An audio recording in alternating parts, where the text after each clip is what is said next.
Hey there, students. My name is Nathan, and I am a Chegg tutor.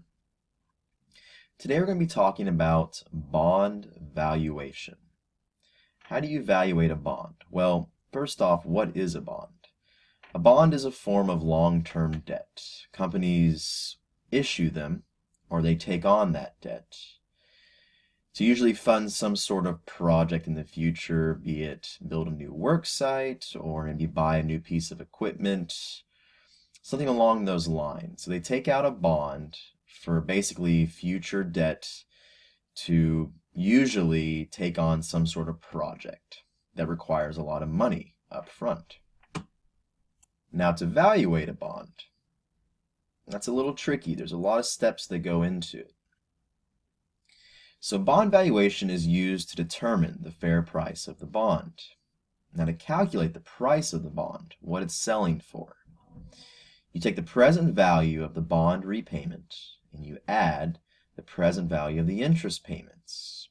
So you got to do these separately. So you have a bond and there's a principal involved with that, meaning that whatever money you borrow up front, that's the principal, and you'll have to repay that at the maturity date.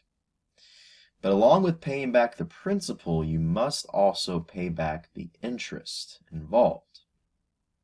So that's why you price a bond. You have to go and calculate both components to get the real fair price of the bond, both the bond principal and the bond interest.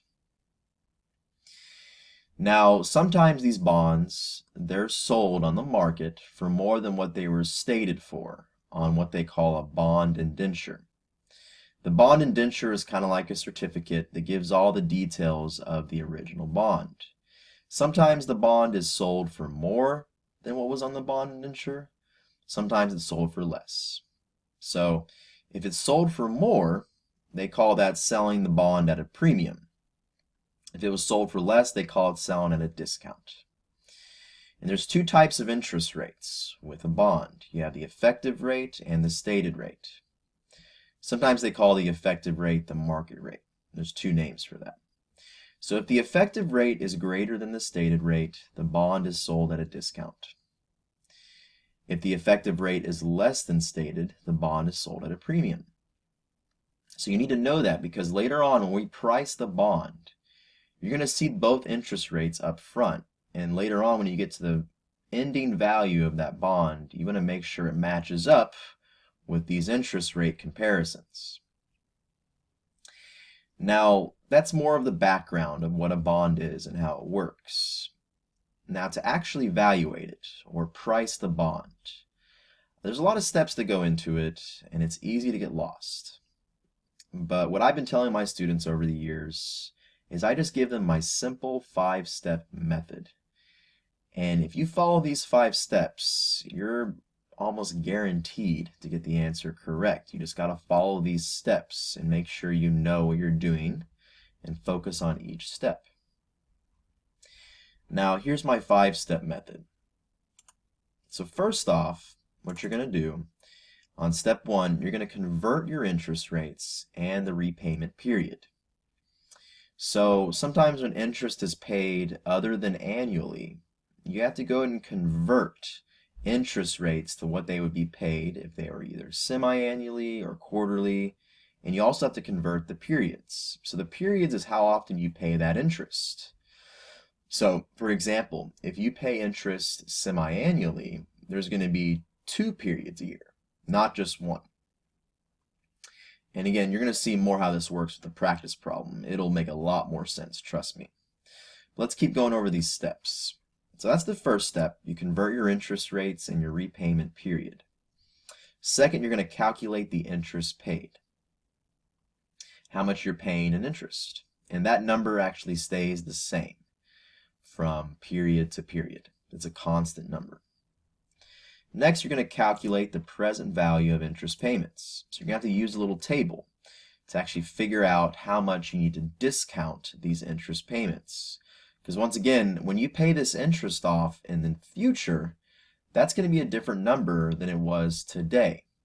That's called time value of money. That's a different video. But pretty much over time, through inflation, money is worth more in the future than it is today. So when you actually pay back those interest payments, you have to discount that value back to what it would be worth in the present day. So we use a little annuity table for that, a present value of annuity table. And you'll see that in a sec. Step 4, you're going to calculate the present value of the bond. So the actual bond principal, you're going to calculate that separately than the interest payments.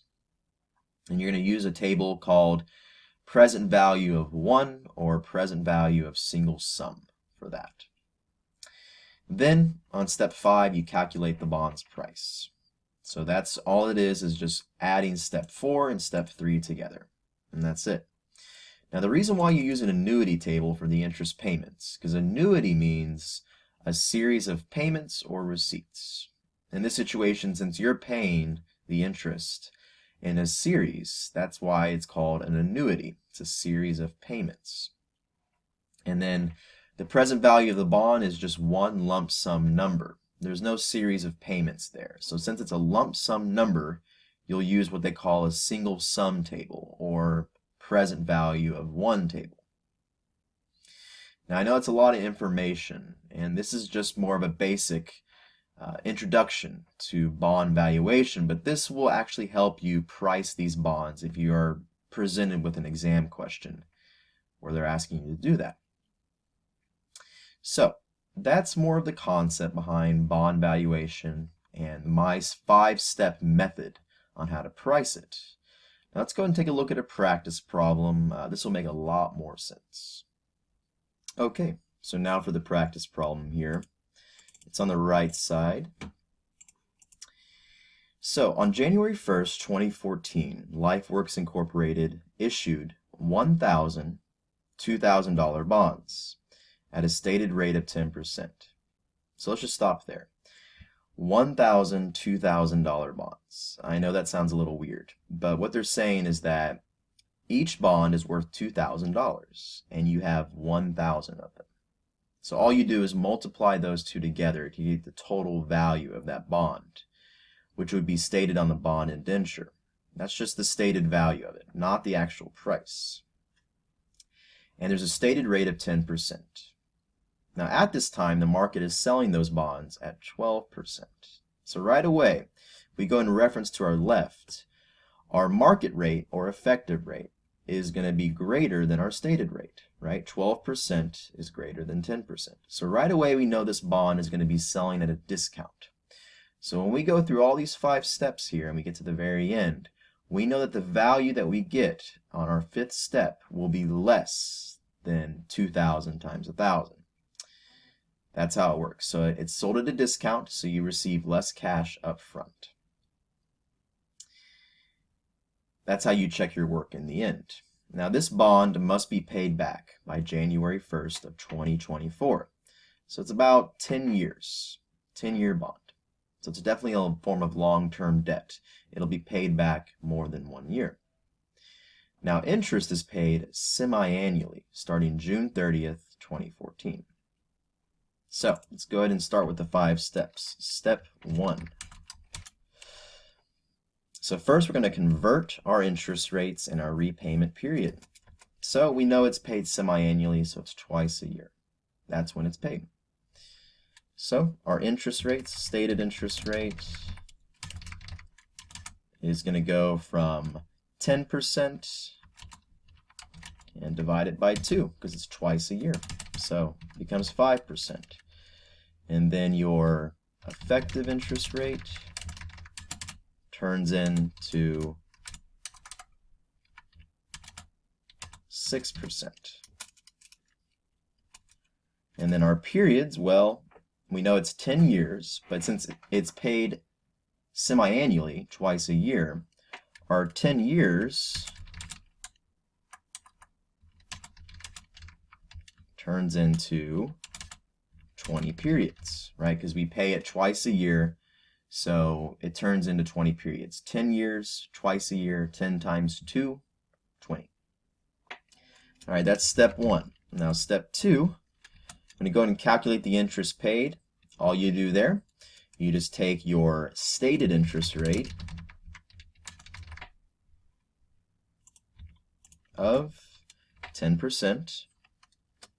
Oh, sorry, no, actually 5%. We just converted that. And you multiply that times the bond's face value, which is that right there, 1,000 times 2,000. So what is 1,000 times 2,000 here?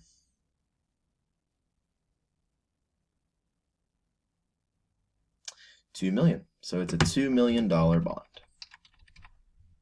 times the face value. And that's going to equal $100,000. So twice a year you pay $100,000 in interest. Now step 3, calculate the present value of the interest payments. Well, we take that $100,000, which is the interest payment, and we're going to discount that value back to the sum of what it is now. So the sum of all those interest payments together for all those 10 years, we're going to discount it back to present day and see what it's worth. Okay, so when we discount these present value payments of interest, when you go ahead and take a look at the present value of ordinary annuity table. So if we go over here, you can see that on the left side you have the periods. So we're looking for 20 periods. That's how many periods there are. And we're using 6% effective interest rate. So we're going to be using this factor, 11.46992. Let's go back to the question here and we just plug that in, 11.46992. Go ahead and multiply that out.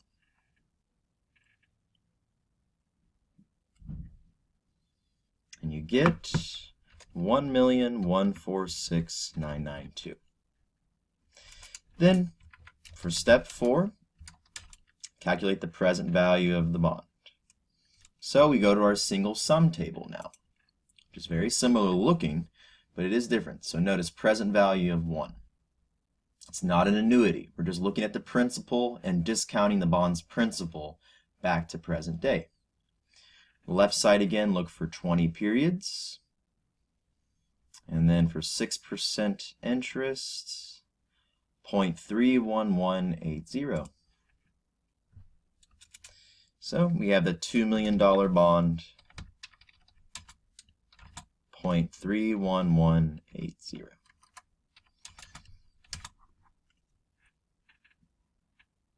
Multiply that out.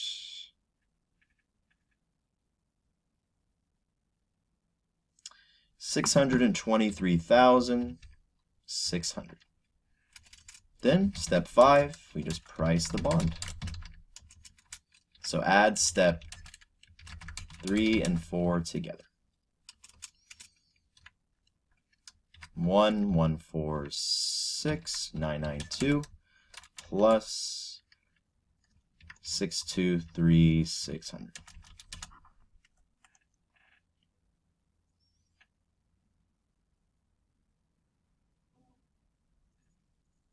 All right, and so we get a price of 1,770,592, and that is your price of the bond. So using these 5 steps, this will help you get to the answer. First, you convert your interest rates and your periods. Then you calculate your interest payment. This is the only time you'll use that stated interest rate. Step 3, go ahead and get the sum of those interest payments discounted to present value. That's where we use our effective interest rate for that table. Step 4, discount the bond's principal using the single sum table. Step 5, add step 3 and 4 together to price the bond. And that's it. And remember, we said it's at a discount, so you mean you receive less than what the bond's face value was. Bond's face value was $2 million. You received less cash, 1,770,592. So you know that you got it right because it is at a discount. Okay, hopefully that was helpful for y'all today. Here's my link down here. I am a tutor at Chegg Tutors. I go by Nathan G. So if you need any kind of homework help or exam prep or one-on-one tutoring, just go here, send me a message, and I can help you out. Once again, thanks for listening today, and I'll see you in the next video.